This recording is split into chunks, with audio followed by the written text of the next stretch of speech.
The billionaire CEO couldn't eat anything until a little girl fed him and changed his life. The man hadn't eaten a full meal in 5 years. Doctors called it psychogenic anorexia. He called it punishment. Until one morning, in the noise of a sidewalk crowd, he took a bite of a child's fried rice and wept. "Where did you learn to cook like this?" he asked, hands trembling. She looked up with oil-smeared cheeks and said, "I just wanted my daddy to eat again," because something in her eyes looked exactly like hers. The woman he betrayed, the child he never knew, and the family he may have just found through one forgotten flavor. They said it was just fried rice. But for him, it was everything. Guyen had the world at his feet. Billionaire CEO, Forbes cover, skyscraper office. But every night he went home to silence. No appetite, no warmth, no reason to wake up. Doctors gave him pills. Therapists gave him labels. But nothing touched the emptiness gnawing inside. Until that morning, until she cooked for him. He didn't know her name. He didn't know why his hands stopped shaking when he held the paper bowl. Just didn't know why his stomach, silent for years, growled. He didn't know why, when she called him daddy, it didn't feel wrong. It felt like something he'd lost. The child's name was Fuba, 6 years old, wore shoes 2 sizes too big, sold 10 bowls a day, and guarded her little stand like it was a castle. People laughed when she called him daddy, said she was just playing make-believe, but Guyen didn't laugh, because something in her voice stirred a memory he tried to forget. 7 years ago, a hotel room, a woman with trembling hands and a broken heart, a jade pendant left behind in the sheets. He never saw her again, never knew the truth, until Fuba smiled and that same pendant swung against her chest like fate refusing to stay buried. His heart stuttered. Could it be? But love doesn't wait for answers. Rivals started closing in. Her food stand was targeted. His name dragged into scandal. And that woman, the one he once let go, was now standing beside her daughter, fending off the world with nothing but a spatula. Serena, he never stopped loving her, but she had every reason to hate him. Now, with the world watching, the truth closing in, and their daughter standing between them, he had to ask, how do you make peace with the family you didn't know you destroyed? Chapter 1. The Girl Who Fed a Billionaire. He stood there in a $3,000 suit, watching her break an egg with the back of a spoon. No gloves, no apron, just trembling hands and a silence that tasted like hunger. And still, it was the best thing he'd ever eaten. The sidewalk smelled like engine oil and frying onions. A crowd of strangers pressed shoulder to shoulder, arguing over the last bowl. Men in business suits shoved past teenage kids. An old woman waved a $100 bill. A young mother offered her gold necklace. But none of it mattered. The sign said, Fuba's fried rice, 10 bowls only, first come, first served. Guyen didn't know why he was there. He wasn't the kind of man who waited in lines or ate street food. His driver had tried to dissuade him. His assistant had begged him to skip it. But something about that line, that smell, had reached past his control. He hadn't felt hunger in years, not real hunger. Anorexia, the doctors called it, trauma-induced, psychosomatic, emotional isolation manifesting in physical refusal. None of those words mattered, because in that moment, as the steam rose off that rice like hope, he remembered what hunger felt like. He stepped out of his town car without thinking. The crowd didn't part. They didn't care who he was. A bodyguard moved ahead, tried to clear a path, but Guyen stopped him. He wanted to wait. It had been a long time since he'd waited for anything. When he finally reached the front, she looked up. Tiny hands, hair pulled into a crooked ponytail, a little girl with a face smudged with flour and eyes too wide for her age. Sold out, she said, voice steady. Come back tomorrow. He didn't respond at first. Then, hoarse. Is there anything left? She tilted her head. Just one bite, he whispered. She stared for a moment, then glanced back at a covered pot. Her mother stood behind her, wiping down the stand, tired, wary, guarded. But the girl didn't wait for permission. She opened the lid, scooped out a small portion into a paper cup, and held it up with both hands. "Here," she said, "don't tell the others." He took it like it was made of gold, and when he tasted it, his knees nearly buckled. It was egg-fried rice, that's all. But the egg was soft, the rice was firm, and the oil clung just enough to carry the flavor. He tasted pepper, maybe a hint of garlic, and something else. Memory. He didn't speak for a long time. Then, barely audible, he said, "This tastes like home." The girl grinned. "You're weird." And then she called him something that stopped time. "Daddy." He dropped the spoon. Her mother turned instantly. "Fuba," she scolded. "Don't say that to strangers." "But Mommy," the girl insisted, "he feels like my daddy." Guyen's breath caught. Something flickered behind the mother's eyes. Pain, regret, recognition, but she turned back to cleaning and said nothing more. He looked at the child again, and that's when he saw it. A thin leather cord around her neck. A pendant, jade, faded at the edges, and shaped exactly like the one he'd left in a hotel drawer 7 years ago. His voice cracked. "Where did you get that?" The little girl blinked. "This? Mommy says it's mine, from my real daddy." That was the moment the world shifted. Not dramatically, not loudly, just a slow, aching pull, like gravity bending around a truth too heavy to ignore. He didn't ask her mother anything, not yet. Instead, he knelt in front of the girl and whispered, "Would you cook for me again tomorrow?" She nodded, delighted. "Pinky promise?" He smiled, for the first time in years. Pinky promise. The next day he came back, and the next, and the next. Each time, she had a bowl waiting. Each time, he finished it down to the last grain. He started eating again. He started sleeping again. And the weight he'd carried for years, loneliness, guilt, silence, began to loosen.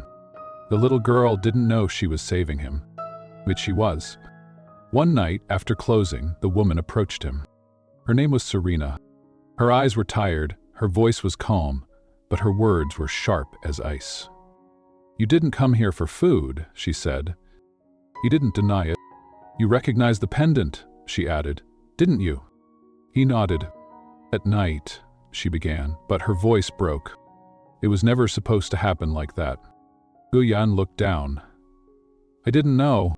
She was born 6 months later," Serena whispered. "I never told you. You were gone, and I had nothing." He looked at her, really looked at her, for the first time in 7 years. The woman who once wept in a hotel bathroom was now the mother of a child who fed half the city with nothing but rice and love. "Why didn't you tell me?" he asked. She looked away. "Because you wouldn't have chosen us." He didn't have an answer for that. So instead he said, "Let me choose you now." That night he made a call. The next morning, workers arrived. They cleared the sidewalk, built a stall, added gas lines, painted the walls, and by sundown, Fuba's street kitchen had transformed into a cozy southern cafe, with Serena's name on the lease and Fuba's name on the sign. But not everyone was happy. Word spread fast, especially to a man named Chef Guo Yuqin, Serena's old family rival, the one who once stole her father's cookbook and ruined their restaurant legacy. He saw the girl's face on a news segment, all dependent, and panicked. He knew who she was. And if the world found out too, his stolen empire would fall apart. That night, he made his own call. The next day, food inspectors showed up. A fake lab report accused Serena's food of containing poppy extract. A smear campaign started online. One by one, customers backed away. But Guyen wasn't just a man with a past anymore. He was a father. He stood in front of the cameras and said, "Every word you've heard is a lie." And then he smiled, soft and slow. "And now, I'm going to prove it by helping my daughter win the biggest cooking competition in the country." The world gasped. The stage was set. A child, a mother, a billionaire, all tied together by a bowl of rice and a pendant too heavy to ignore. The question was no longer who she belonged to, but how far he was willing to go to keep them. Even if she wasn't mine, I'd still love her like she was. Can food really heal what love once broke? Chapter 2. Only she can cook for him. He owned 1,000 restaurants, but only her tiny hands could cook what he could swallow. And somehow, every bite tasted like something he never knew he missed. A home that didn't exist yet. The third morning, Guyen didn't send a driver. He walked. Loafers on cracked sidewalk, Rolex hidden beneath a jacket sleeve. No press, no assistance. Just a man with a hunger he didn't understand. When he reached the stand, Fuba was already cooking. She stood on a milk crate, one hand on the wok, the other balancing a cracked egg. Her movements weren't refined, they were instinctive, familiar, like someone who'd watched someone they loved cook to survive. He watched in silence, not as a CEO, but as something he wasn't ready to name yet. "Did you bring your tummy today?" She grinned without looking up. "I think so," he answered. "He's been following you around since Tuesday." She giggled. "Good. He's my friend now." Serena watched them from behind the counter, arms crossed. She didn't interrupt, but she didn't smile either. That's how Guyen knew he'd broken something deeper than silence all those years ago. They sat at a table by the corner of the cafe, one he'd personally had built just for them. Uva placed the bowl in front of him like it was sacred. "This one has an extra egg. I made it for you." He lifted the spoon. The aroma was familiar now. Eggs, sesame oil, scallions. But there was something new today. Sweet corn. He looked up. "What's different?" She beamed. "Mom said you probably had a hard week, so I added sweet corn. It makes people happy." He stared at her, stunned, then took a bite. It was gentle, bright, warm, the kind of flavor that made you pause halfway through and realize you were smiling. By the time Serena sat beside them, he'd already finished the bowl. "That's the third day in a row," she said, folding her arms. "Your doctors will be confused." He nodded. "Let them be. Still think it's placebo?" "I think," he paused. "It's her." She looked down. "She does this with everyone. Calls old men grandpa, street dogs uncle. Now it's you." "She doesn't do it with just anyone," he said softly. Serena looked up, eyes unreadable. "What are you trying to do, Guyen?"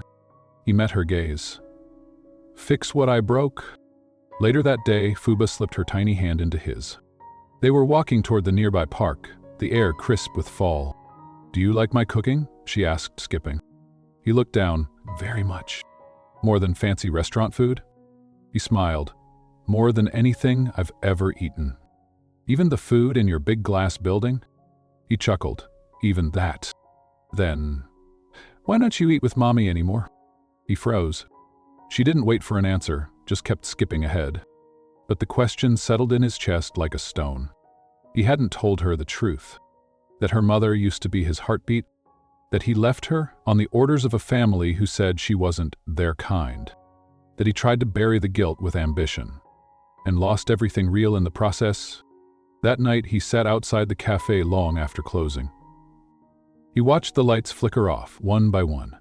Watched Serena carry Fuba upstairs to their little apartment above the restaurant. Watched the shadows of bedtime routines play out on the curtains. He should have left. But instead, he stayed. The next morning, he was already waiting by the time they opened. Serena narrowed her eyes. "You slept in your car?" He nodded. "Didn't want to miss breakfast." She said nothing, just handed him a plate. It wasn't fried rice. It was toast. 2 eggs, half an avocado, a little smear of lemon on the side. He looked up. "It's what I used to make you," she said softly.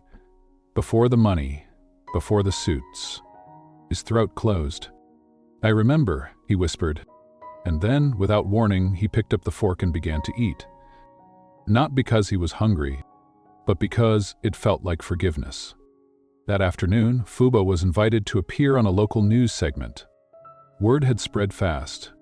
A 6-year-old feeding CEOs and turning critics into believers? The city couldn't stop talking. When the reporter asked her where she learned to cook, she said, "My mommy, and maybe my grandpa, but I never met him." Then she turned to the camera and added, I just cook what my daddy likes, even if he doesn't know he's my daddy yet. That night, Serena didn't speak a word. She just handed Guyen a photo, one he hadn't seen in 7 years. A grainy hotel security cam printout. A younger Serena, a man who looked just like him, her hand over her stomach. "I never wanted anything from you," she said, voice low. "I just wanted you to know." He held the photo with shaking hands. "I know now," he whispered. The next day, he canceled every meeting and made a call. Within 48 hours, Fuba was entered into the culinary king clash. A billionaire eats a humble avocado toast like it's a love letter he never got to finish. What does it mean when a child feeds the part of you that even you abandon? Chapter 3. The restaurant he built for her. Dosha. It started with a food cart, 10 bowls, 1 child, and a man who hadn't felt full in years. So he built her a restaurant, but never told her it was his way of saying, "I'm sorry I wasn't there when you were born." The papers were signed in under 20 minutes. It was the easiest acquisition of Guyen's life. He'd once fought billion-dollar lawsuits for commercial spaces in Chicago and Boston, but this? A dusty corner unit at the edge of Atlanta's old market district with cracked brick walls and rusted signage? He didn't hesitate. He bought the entire block and wrote one name on the deed, Serena Blake. She found out 2 days later when a team of workers showed up with industrial-grade ovens, gold-handled doors, and a dozen leather-bound menus with Fuba's Southern Kitchen stamped in soft, raised ink. Serena stormed out the back door, apron still dusted in flour. "What the hell is this?" she hissed, arms crossed. Guyen stood beside the contractor, sleeves rolled up, no guards, no tie. "Your new kitchen," he said simply. "I didn't ask for this." "I know." "And why?" He glanced up at the awning being painted, her daughter's name, in cursive gold. "Because she deserves more than sidewalk grease and plastic bowls." Serena's jaw tightened. "And me?" He met her gaze. "You deserve the things no one ever gave you." Inside, the smell of fresh sawdust mixed with cumin and butter. They kept the warmth. No glass partitions, no chrome or cold marble, just reclaimed wood, white tile, and soft pendant lights that made every plate look like a painting. The same old cast-iron pans sat in the new kitchen, untouched. Fuba stood on a wooden crate in the middle of it all, eyes wide. "Mommy," she whispered, "is this mine?" Serena knelt down beside her. "Ours." Then turned to Guyen. She didn't smile, not yet, but she nodded, and that was more than he expected. The opening day was chaos. Lines wrapped around the block. People brought flowers. Kids made hand-drawn signs that said, "Fuba is a star." Local news vans camped outside, hoping to catch a glimpse of the tiny chef who revived the appetite of a dying CEO. But inside, everything was still. Guyen sat at the last table in the corner, waiting like everyone else. He didn't want special treatment. He just wanted to be fed. By the only person whose food ever felt like forgiveness. "Sir," a waitress said, "you're up next." He rose, took his tray and walked to the pickup counter. Fuba had written his name on the order slip. "Daddy, extra egg." He took one bite and quietly wiped his eyes with a linen napkin. That night, Serena found him outside, sweeping the sidewalk. "You don't have to do that," she said. "I want to. You're a CEO. I'm also," he paused, "trying to be a father." She crossed her arms. "You think a restaurant makes up for 7 years?" "No," he said, "but showing up every day might." She looked at him, eyes softer now. "She thinks the sun rises when you walk through the door?" He nodded. "Then I'll never miss a morning." The next week he started coming earlier, sometimes with groceries, sometimes with fresh eggs, sometimes with nothing but the silence of a man trying to earn his place without asking for it. Serena watched him clean tables, scrub pots, help Fuba memorize recipes. She never told him to stop, and she never told him it meant something. But he could feel it, like the slow thaw of winter. On Thursday, Fuba was asked to film a promo for a national cooking competition. Guyen stood behind the cameras, arms folded, proud and still. The director asked, "What do you want to be when you grow up?" Fuba looked at her mother, then at Gu Yan, and said, "I want to be like my daddy, except with better hair." The crew laughed. Gu Yan didn't. His chest ached from the inside out. But peace never lasts long. The next morning, a legal notice was tacked to the door. Health violation, food contamination investigation. The same smear tactics, the same rival behind it. Chef Guo Yuqin, the man who had once betrayed Serena's family. The man who now stood to lose everything if the world discovered Fuba's true identity. Gu Yan's lawyers were on site in under an hour. The notice was dismissed, but the message was clear. This won't end quietly. So Gu Yan made a decision.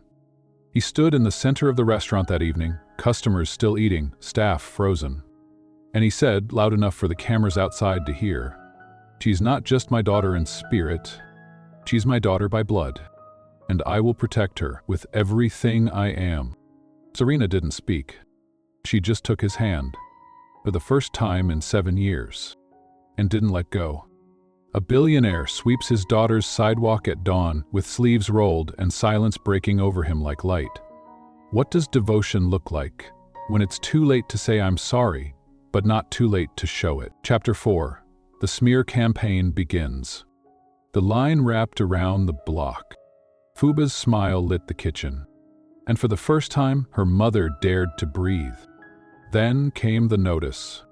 Morning, food stall tested positive for poppy contamination.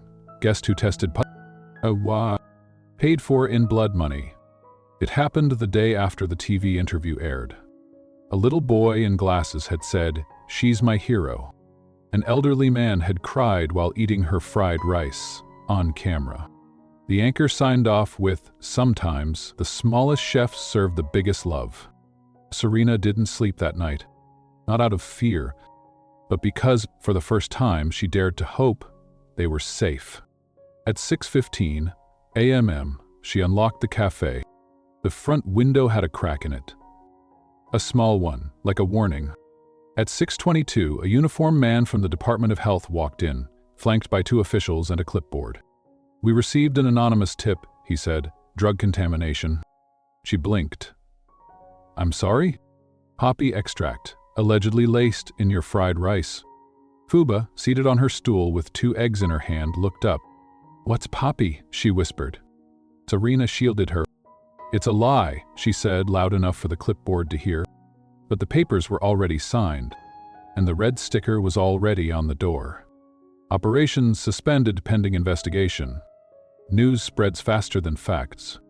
By 9:00 a.m., online articles headlined, "Fried rice phony. Child chef's food test positive for illegal substance. Too good to be true?" By noon, the cafe was empty. No customers. Just silence and the weight of humiliation. Gu Yan arrived at 12:03 p.m. He found Serena scrubbing the counters like she could erase the shame. Fuba sat by the back window, chin in her palms, staring out like she was waiting for someone to explain what she did wrong. "Don't tell me to stay calm," Serena snapped before Gu Yan could speak. He didn't. He just took off his jacket, rolled up his sleeves, and began lifting chairs.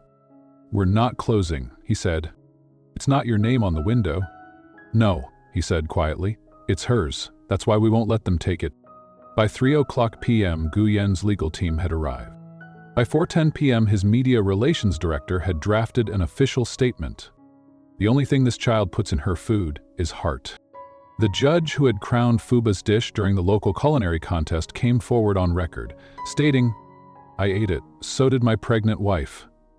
We'd do it again today." Public sympathy turned like a tide, but in the shadows, someone else was watching. Chef Guo Yuqin threw the remote across his office. "She's winning the narrative," he muttered, pacing.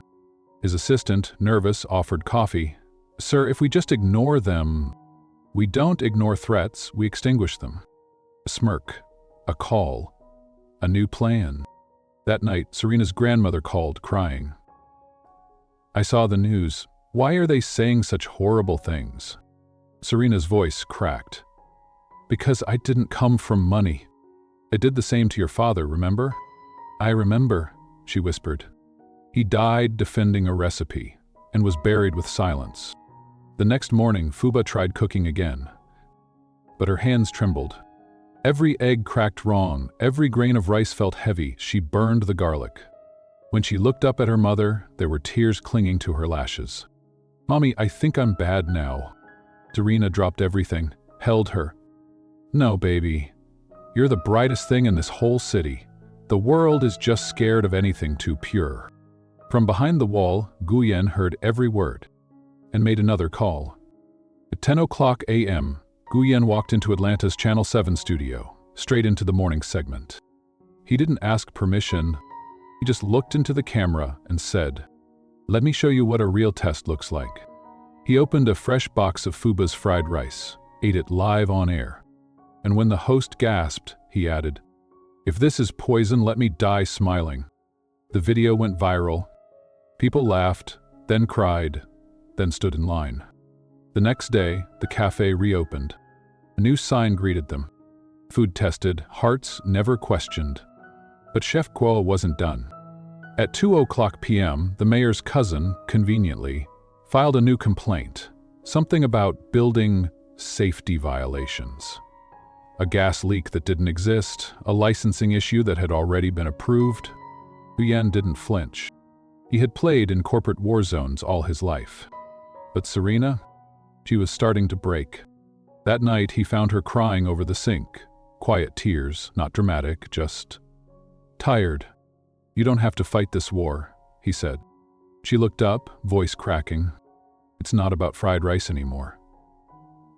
It's about our daughter knowing she's worth defending." He cupped her face, wiped her cheek. "Then let me help." At dawn, the restaurant glowed like armor. The city stood in line again.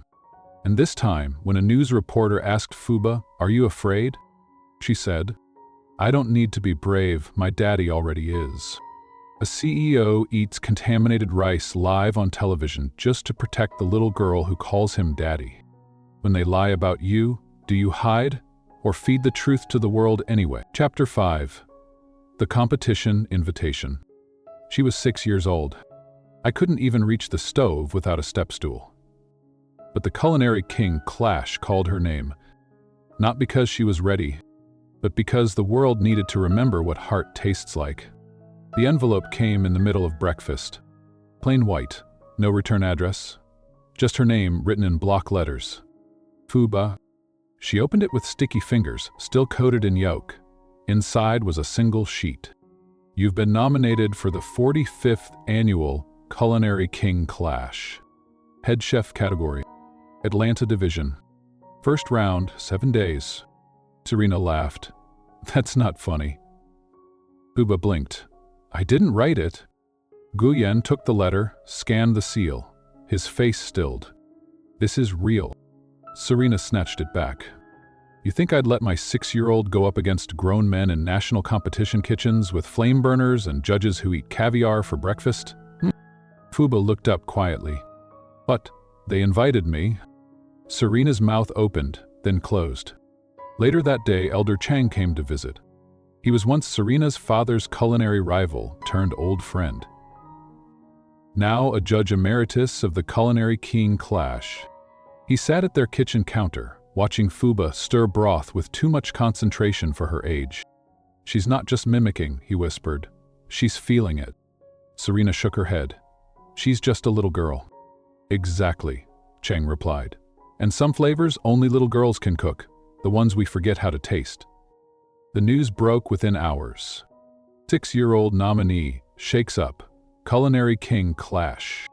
Child prodigy or PR stunt? CEO's daughter to compete in national showdown.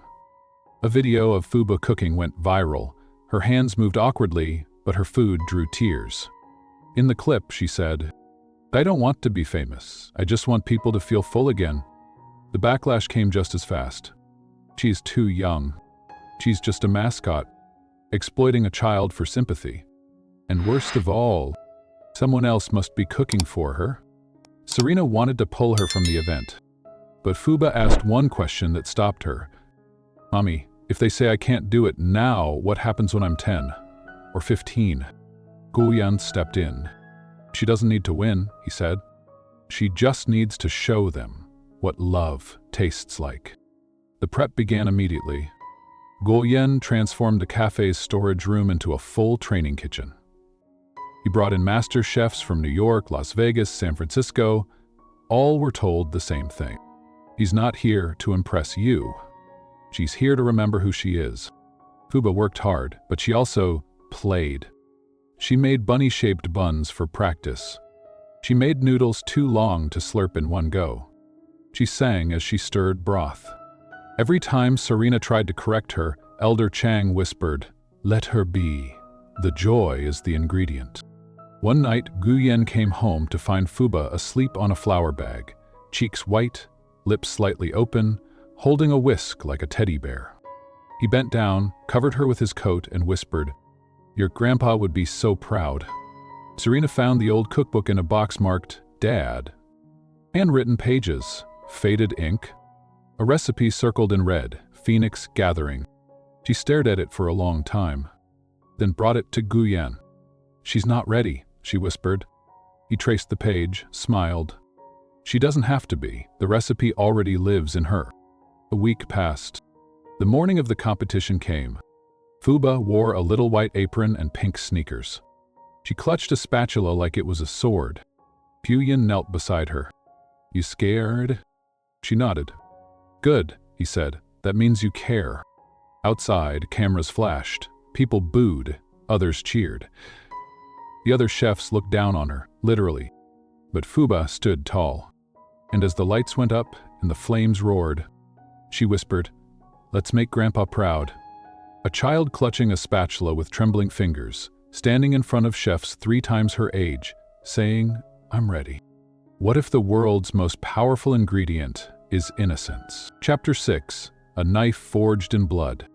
Her fingers were too small to hold it steady, but when she raised the blade, the entire room went silent, because that knife had once belonged to a man who was murdered for what he cooked, and now his granddaughter would use it to finish what he never could.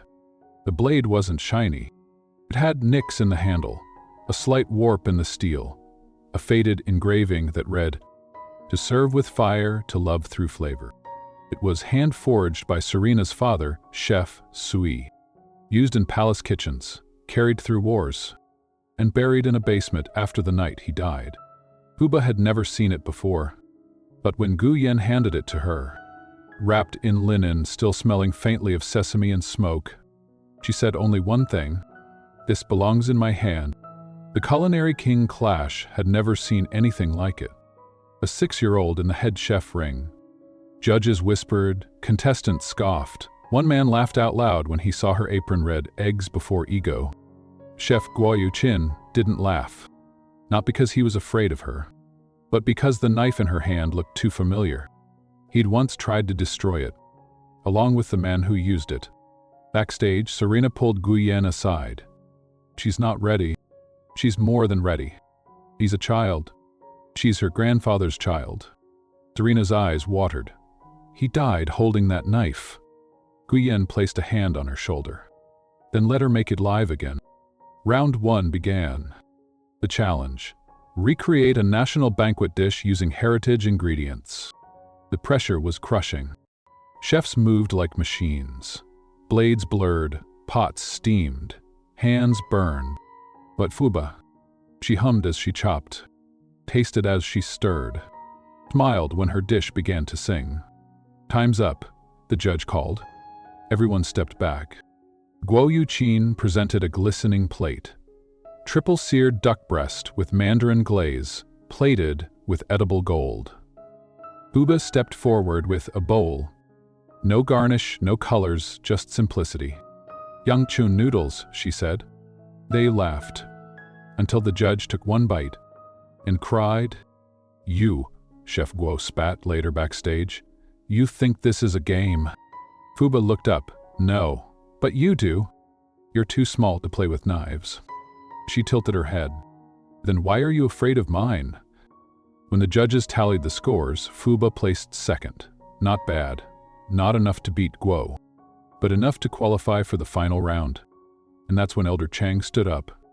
"I'm invoking the legacy rule," he said. Next round, cook a dish from the Sioux family archives.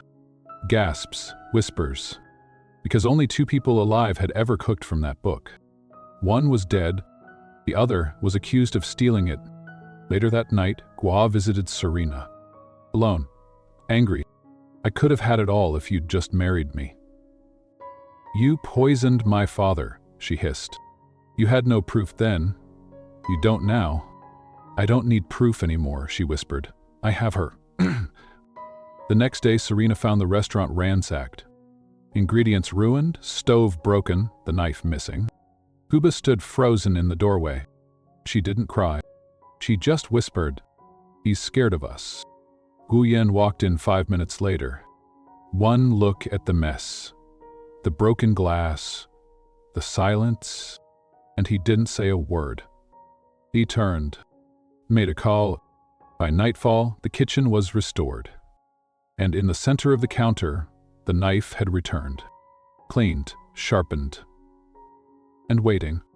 I had it restored, Guyan said, better than before.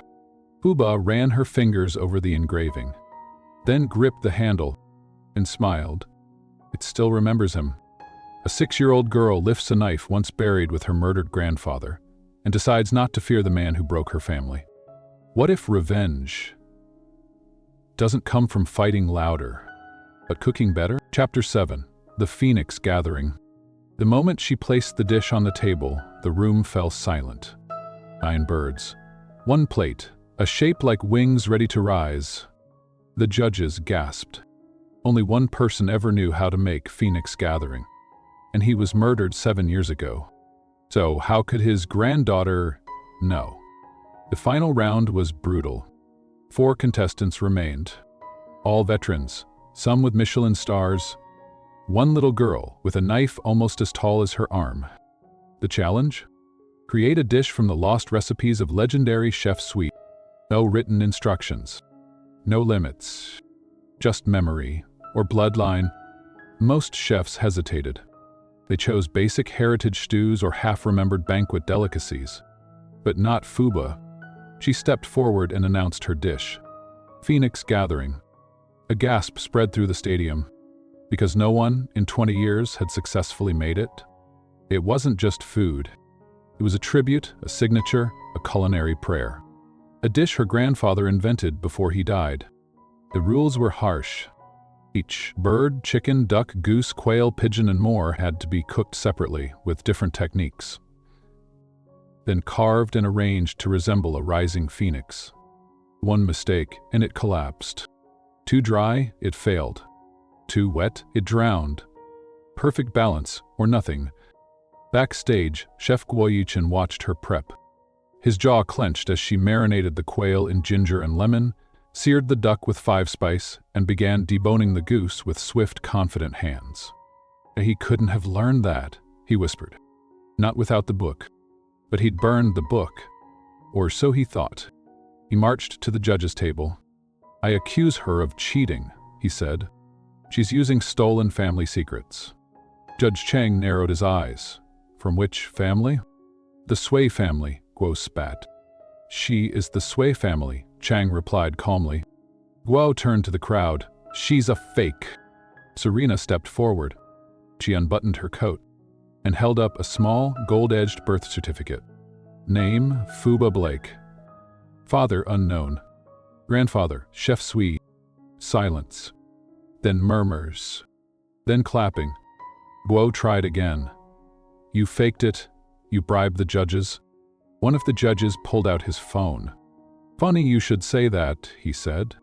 Because our investigation found footage of you bribing 2 officials just last week. The audience erupted. Guo's face went white. And Fuba?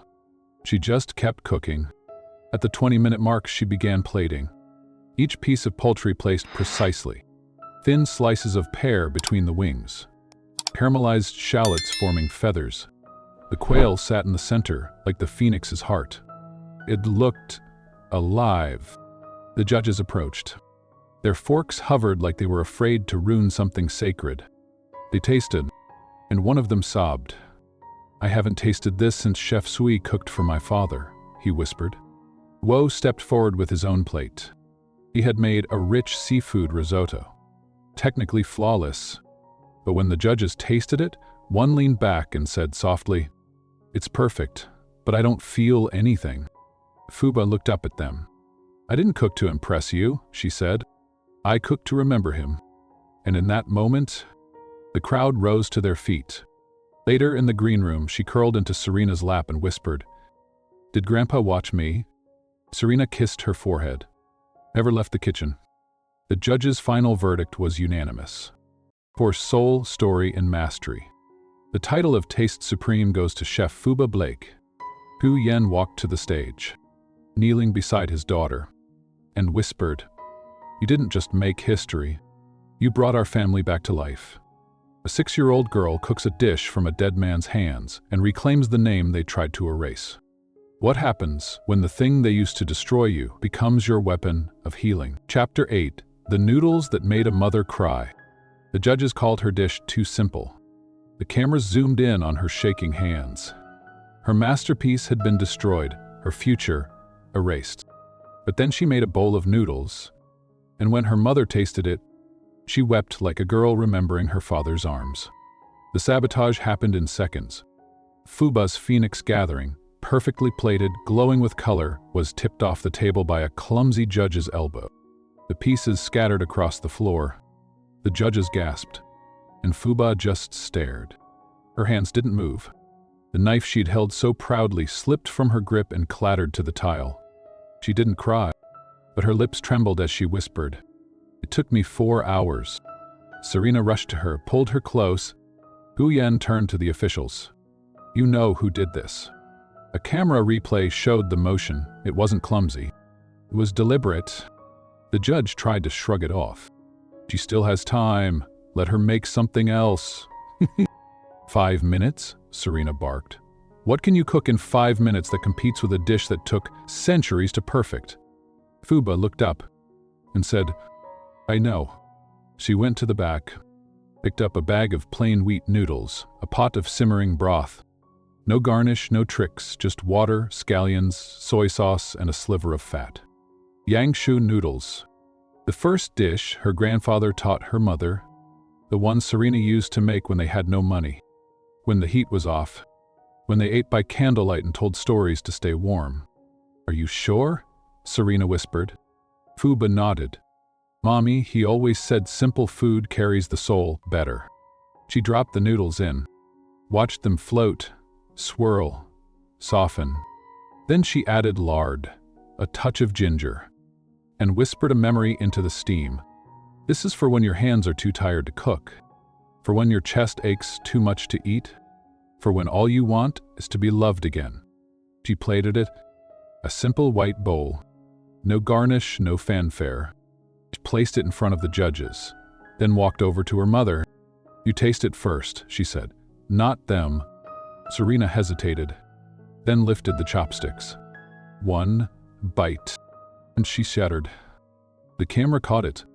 A woman holding her daughter with both hands, bowl balanced between them, sobbing as if she'd swallowed a lost memory. This tastes like when he was alive."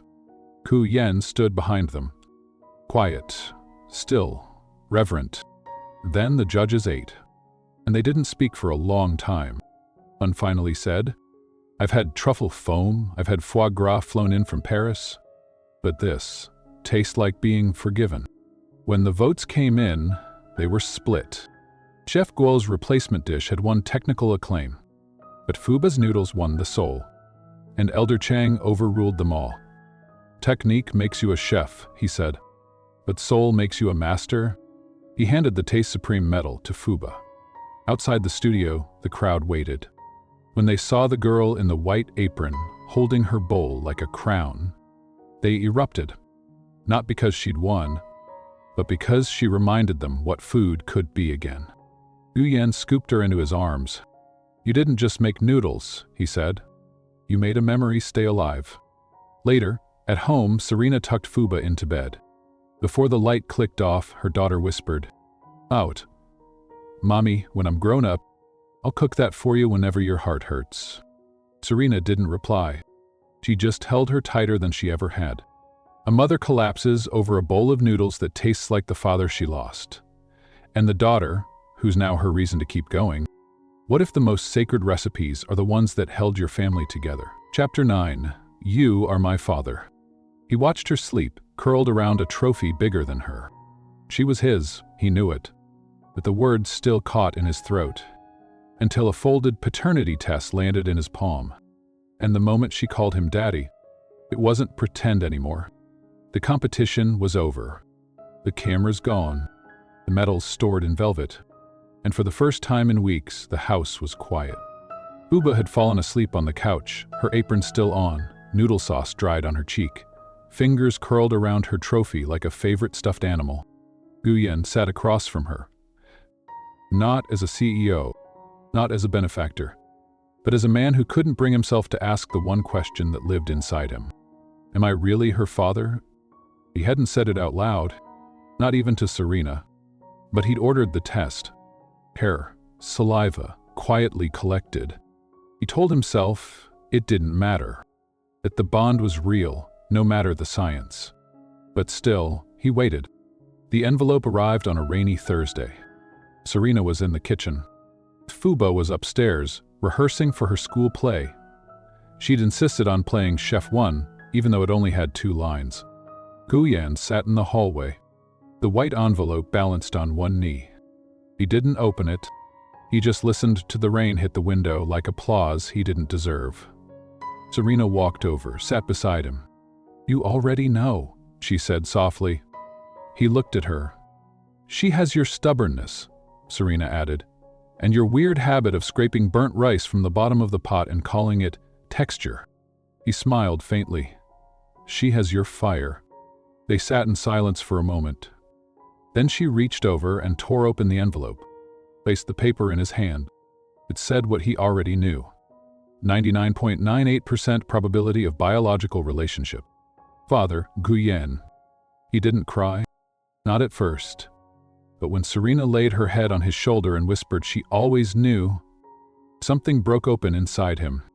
That night, Fuba tiptoed downstairs for a glass of water. She found him sitting at the table, hands folded, looking like a boy who got sent home from school. She crawled into his lap without a word. Did you win something? She asked. He shook his head.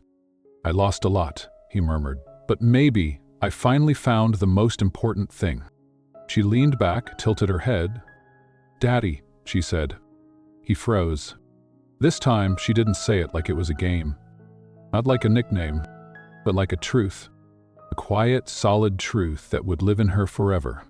You don't have to pretend, he said. She blinked. I'm not pretending, she whispered. You're mine, and I'm yours. The next morning, she insisted on cooking breakfast. It was a disaster. She overcooked the rice, burned the eggs, dropped a spoon in the sink disposal. But when Guyen took the first bite, he smiled and said, It tastes like family. At the restaurant, a new sign was posted. Owner, Serena Blake. Head chef, Fuba Blake. Executive partner, Gao Yin, aka Dad.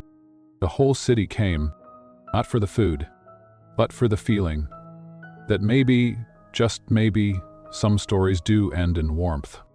One day, Guyen found an old photo in his office drawer. It was him, years ago, on a hotel balcony, hair longer, smile crooked, and beside him, Serena, 8 weeks pregnant, holding the jade pendant. He placed it in a frame, hung it on the restaurant wall, right above the stove, and underneath, carved in wood, You are my father. You always were. A child whispers daddy, not as a wish, but as a truth, and a man who lost everything finally calls himself home. Is being a father about blood, or showing up long enough for a child to believe you will never leave again? Chapter 10. The Proposal. She thought the story was over. Her daughter had a father, the restaurant was thriving, but when he knelt under the same sign she once painted by hand, and pulled out a ring carved with a flame and a spoon, she realized she wasn't just his redemption. She was his home. The city had quieted. The news cycle had moved on. But inside Fuba's southern kitchen, things had never been louder. Children laughed over sticky buns. Teenagers flirted across tomato soup, and every Sunday morning there was a wait list just to taste the scallion rice. At the center of it all was Serena, apron tied, hair up, sleeves rolled, and Fuba, now a school kid with a pencil behind her ear and a notebook full of future recipe ideas titled, "For Mommy, for Daddy, for Rainy Days." Guyan never asked for a seat at the table. He just earned it. He showed up early, stayed late, fixed broken stools, stocked napkins, took notes on how Fuba liked her pickled carrots sliced. He was no longer the CEO who'd lost himself in glass towers. He was the man who peeled potatoes without being told. And sometimes, at night, he and Serena would sit on the rooftop, watching the steam rise into the stars, letting the silence between them say all the things they weren't ready to speak out loud. Until the night he couldn't keep quiet anymore. It was the anniversary of her father's death. Serena hadn't cooked that day. She just sat at the edge of the empty dining room, flipping through an old, stained recipe book, one with faded pages and oil-smudged corners. She didn't cry, but Guyan could feel the weight on her shoulders. He knelt beside her, quietly. "I never asked you," he said. "What did he want for you?" She turned a page, touched the margin where her father had scribbled a note.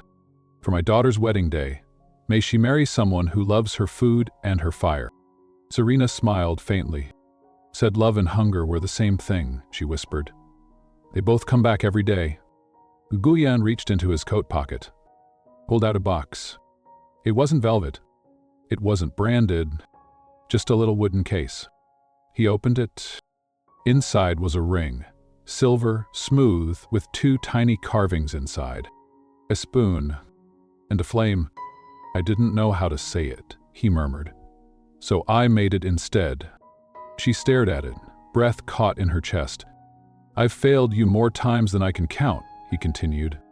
"I wasn't there when she was born. I wasn't there when you almost gave up. But if you'll let me, I want to be there for everything else." Fuba, peeking from the kitchen, gasped. "Mommy," she whispered. "Say yes, say yes." Guyan turned to her, smiling. "I already asked for her blessing." Serena looked at them, both of them. The little girl who had saved them, the man who had found them again. And then she nodded. "I've always been yours. You were just late to dinner." The restaurant went wild. Customers clapped. Grandma cried. Elder Chang popped a bottle of sweet plum wine. And Fuba jumped up and down like it was her birthday. A week later, under the soft golden light of the same sign she once painted with trembling hands, Serena walked down a makeshift aisle. There was no white dress, no orchestra, just flour on her apron and tears in her eyes. And when she said, "I do," Guyan whispered, "This time, I'll never be late." They celebrated with noodle bowls, one for each guest, each made by hand, each served with a memory. Fuba gave the toast. She stood on a stool and held up her glass of milk. "To Marmee, who taught me to be strong. To Daddy, who taught me to be brave. And to fried rice for bringing us all back to the table." That night, Guyan carried his daughter upstairs, tucked her into bed, and kissed her forehead. "I love you," he said. She grinned, sleepy-eyed. "I know. You always eat every bite." And downstairs, Serena waited with 2 bowls of soup. One for him, one for her. Because love, like hunger, always comes back. A man kneels beneath the restaurant he rebuilt, not to prove he's worthy, but to promise he'll never disappear again. Isn't true love just a vow to keep showing up? Meal after meal, day after day, what love leaves behind? Sometimes, the grandest love stories don't come wrapped in roses. Sometimes they come in cracked bowls, burnt eggs, noodles that stick together when the water boils too fast. And love isn't always loud. It doesn't always arrive when you need it. But when it's real, it finds its way back. Guyan once thought power could shield him from pain. That money could replace memories. That success meant silence. But it took a little girl with oil-stained hands and a woman who never stopped fighting to show him the truth. You don't win love, you cook for it. You earn it, plate by plate, day by day. Serena loved, in the only way she knew how, by feeding others. Even when her hands were tired, even when her heart had been shattered, she never stopped setting a place for the person who might come home one day. And somehow, he did. Fuba. She was never just a prodigy. She was the answer to a love story unfinished. She brought back a legacy. She turned pain into warmth. And with every dish, she asked the world a question. If this fills your stomach, why can't it also heal your heart? In the end, they didn't just build a restaurant. They built a home, one where you could sit down, feel seen, and taste something you hadn't felt in years. A home where saying "I'm sorry" meant picking up a knife and cooking the eggs right this time. A home where no one left the table hungry. Because sometimes, healing doesn't need a speech. Sometimes, it's just a father peeling potatoes, a daughter stirring broth, and a mother smiling finally without fear. If this story touched something in you, some old wound or lost hope, then maybe it was meant to. Because the truth is, we're all just trying to feed something. A memory, a regret, a dream we almost gave up on.